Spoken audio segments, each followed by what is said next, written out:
Hello Gemini, Sun, Moon, Rising, and Venus signs. Kamusta kayo? Sana po nasa mabuti kayong kalagayan. Welcome back po sa Star Tarot. Kung bago kayo dito, welcome din kayo. Thank you sa inyong support.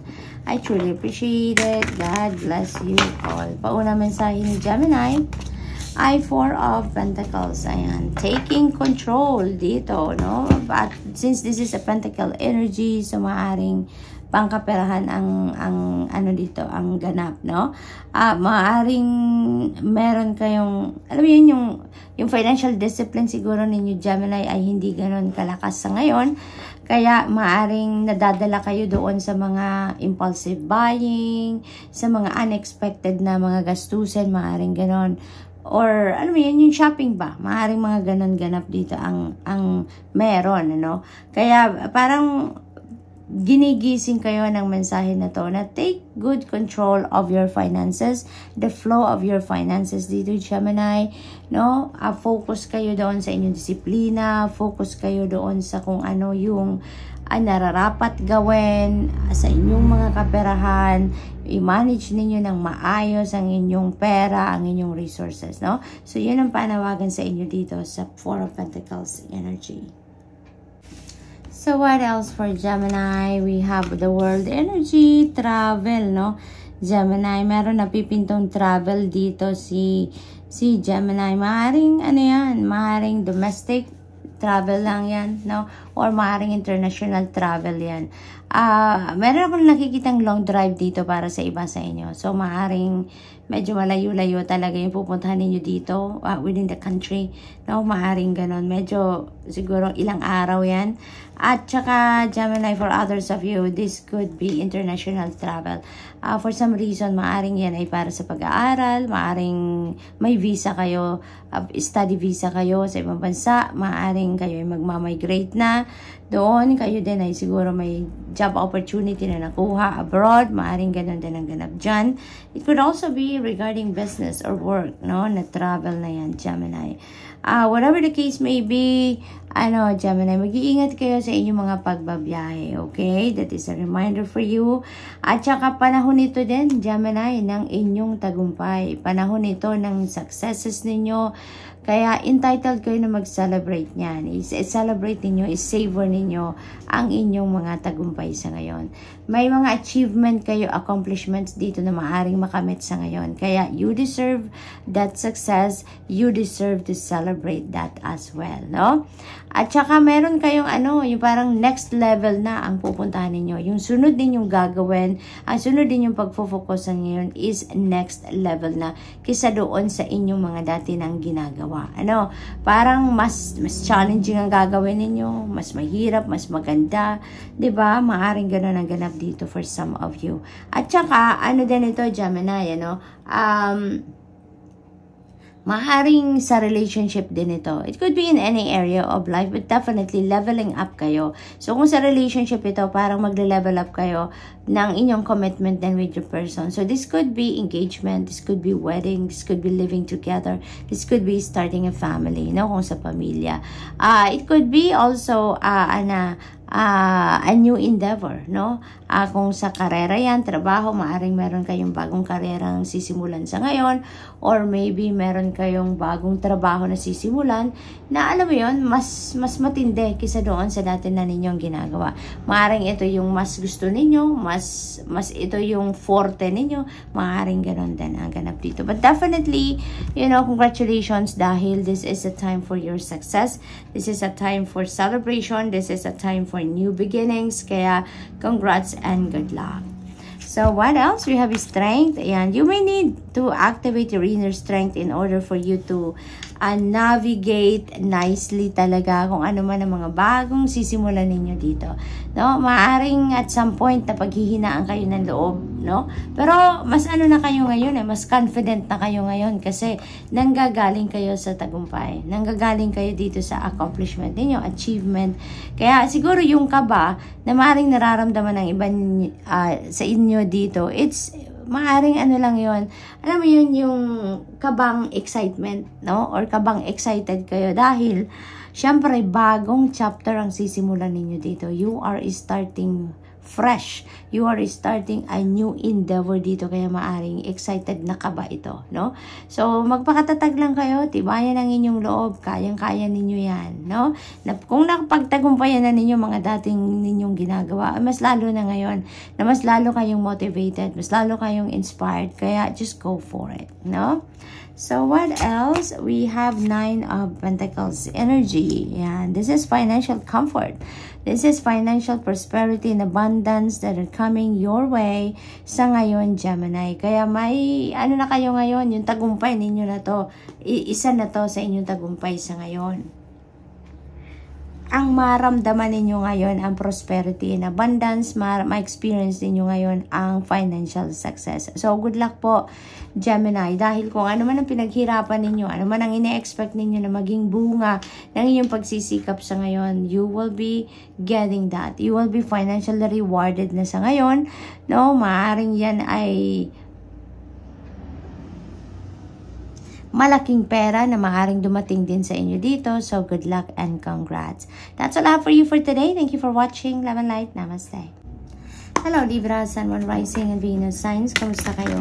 Sana po nasa mabuti kayong kalagayan. Welcome back po sa Star Tarot. Kung bago kayo dito, welcome din kayo. Thank you sa inyong support. I truly appreciate it. God bless you all.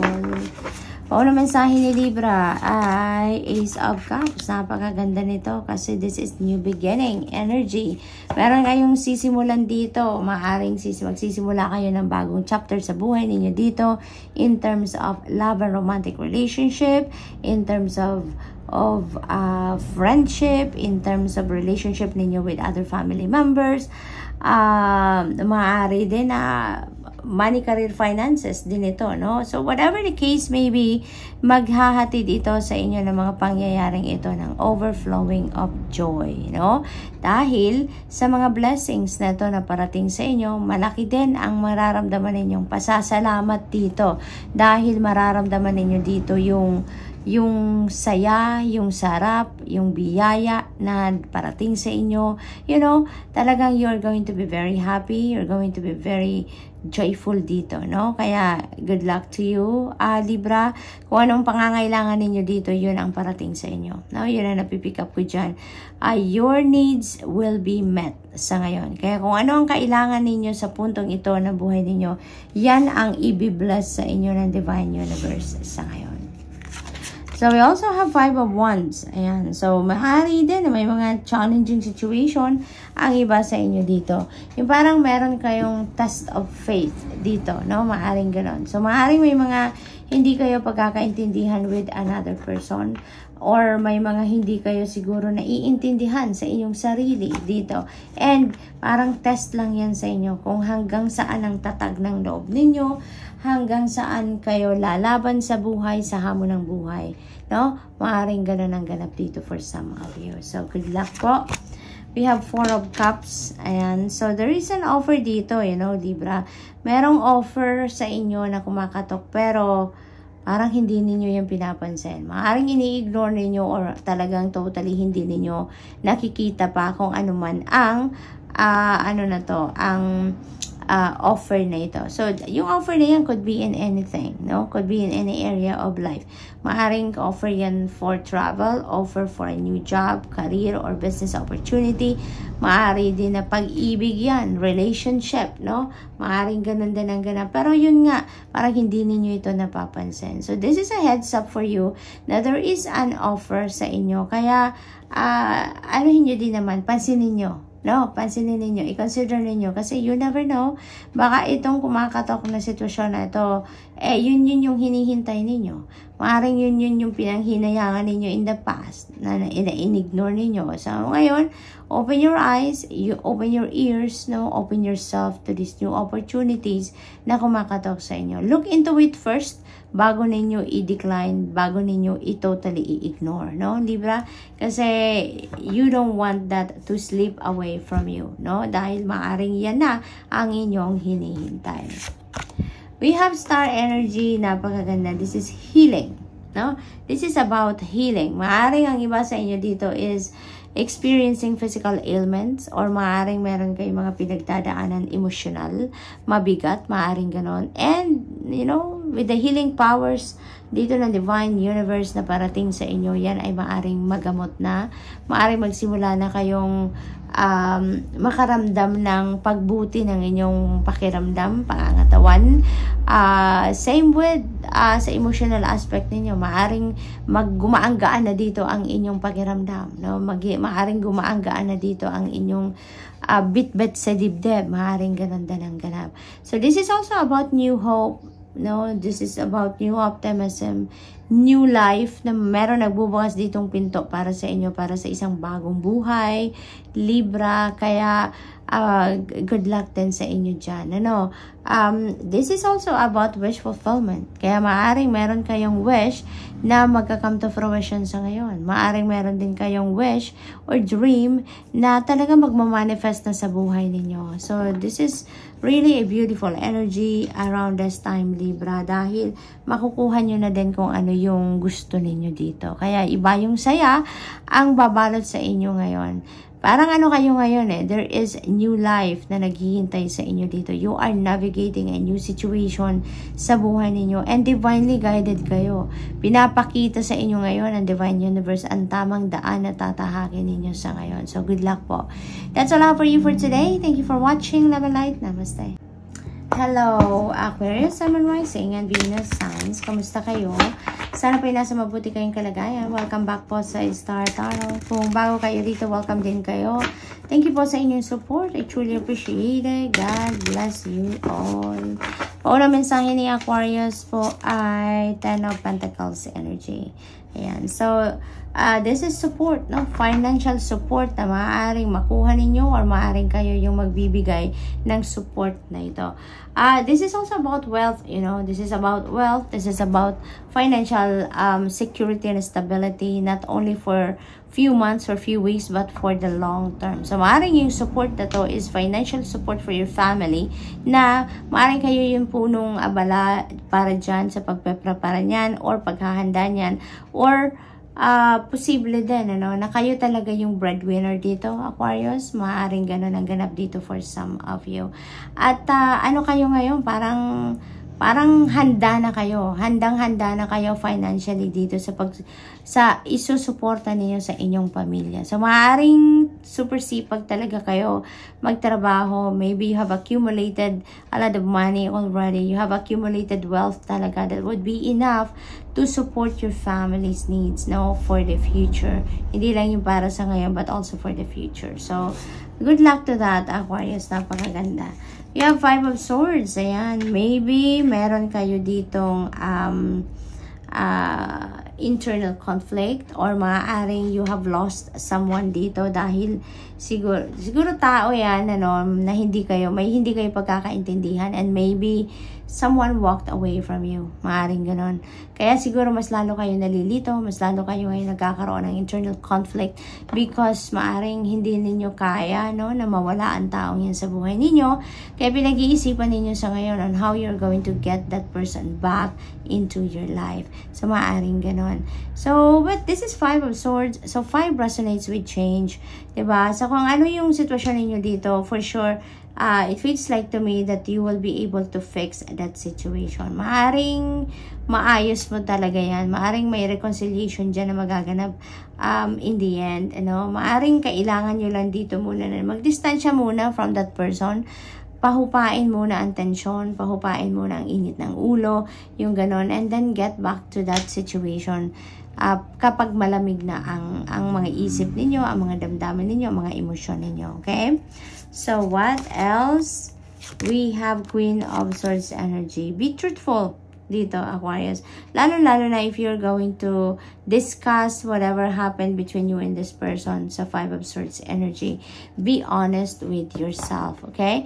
Be straightforward. Wag na kayong magpaligoy-ligoy pa kung ano yung purpose ninyo of having a conversation with that person. Gawin nyo na yan, okay? Straightforward. Wag na kayong magpaligoy-ligoy pa. Sabihin nyo agad, maging malinaw sa pakikipag-communicate, but because that could be the key para dito sa pakikipag-ayos sa taong ito. Na marinig niya ang inyong punto, marinig niya ang inyong explanation, marinig niya kung ano yung inyong ibig sabihin talaga. Okay? You're getting what you deserve dito with the Justice energy. Kung anong para sa'yo, yun ang makukuha ninyo, no? This is karma at play as well, Aquarius. Kung ano yung, and we're talking about good karma dito, no? Kung ano yung magagandang bagay, magagandang deeds na ginawa ninyo in the past, that is what you are getting exactly sa ngayon. Kaya napakaganda din ng sitwasyon dito. Kasi kung ano yung ginawa ninyong kabutihan towards other people in the past, yun ang meron ding magbibigay or gagawa niyan sa inyo sa ngayon, no? Balance will be back in your life as well dito, no? Maaring meron din kayong Libra placements in your chart, or maybe you're dealing with the Libra around this time. Focus at balanse, yun ang mangyayari na ngayon sa buhay ninyo. Maaring mas magiging maayos na ngayon ang takbo ng pag-iisip ninyo, takbo ng diskarte ninyo sa ngayon. Maybe you are also getting that in order na sa ngayon, no? Yung mga pagdidiskarte, pag-iisip ninyo ng mga gagawin, yung mga ganon. So, good luck. That's all I have for you for today. Thank you for watching. Love and light. Namaste.